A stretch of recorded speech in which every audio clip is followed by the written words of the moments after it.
Hello dear friends, কেমন আছো তোমরা? Good afternoon. আরে গুড আফটারনুনে বলে পরান্ত বিকালে চলে এসছি নতুন রেসিপি নিয়ে। ঠিক 5টায় বলেছিলাম আসবো, ঠিক 5টায় পটল চিংড়ি নিয়ে। আর পটল চিংড়িতে তোমাদের স্বাগত। পটল চিংড়ি আর এই চিংড়ির নানা পদ আমরা খেতে কত ভালোবাসি। এই দেখো বাসমতি রাইসের ভাত হয়ে গেছে, আস্তে আস্তে এগিয়ে যাচ্ছে রান্না বান্না। এরপরে ডাল হবে। আগে মাছগুলো ধুয়ে নিচ্ছি। চিংড়ি মাছ দিয়ে কি না হয়, আর চিংড়ি মাছ যে তরকারিতে দাও না কেন স্বাদে ভরে যায়, খেয়ে পাই তৃপ্তি।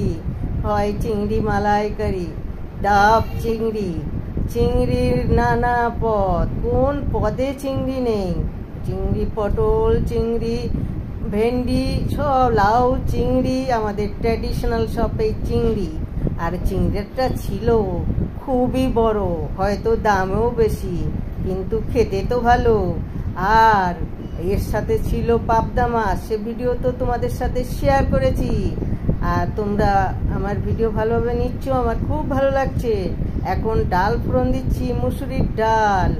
আর আমাদের বাঙালিদের ডাল তো আমাদের চাই। আমাদের ডাল আর একটা ভাজা, এটা আমাদের ট্র্যাডিশন। চলো পটলটা ভেজে নিই, ভালো করে ভাজবো। আর পটল কিন্তু এই সময় গরমকালে।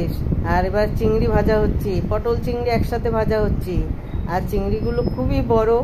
আর চিংড়ি তো প্রতিটা পদে দেওয়ার জন্য অল্প অল্প দিচ্ছি, কারণ যে পদেই দেবো সে পদ খেতে ভালো লাগে। আর এখন মশলা কষানো হয়ে গেছে, এখন আমি ভাজা চিংড়ি আর ভাজা পটলটা দিয়ে দিচ্ছি। তারপর পরিমাণ মতো জল দেব, জল দিয়ে কিছু সময় ফোটাবো। ফুটালে অনেকটা সেদ্ধ হয়ে আসবে। দেখো কতটা কালারফুল, কতটা বিউটিফুল, কতটা টেস্টি এই চিংড়ি পটল। আর যা খেতে হবে দুপুরে, পাতে পড়বে, সবাই বলবে বাবা। আর এই খাওয়া কিন্তু আনে খুশি, তৃপ্তি। তাই ভালো ভালো খাও। আর চিংড়ি পটল কেমন লাগলো অবশ্যই কমেন্টে জানাও। দেখো কালার বলছে ভালো হয়েছে গো, ভালো হয়েছে।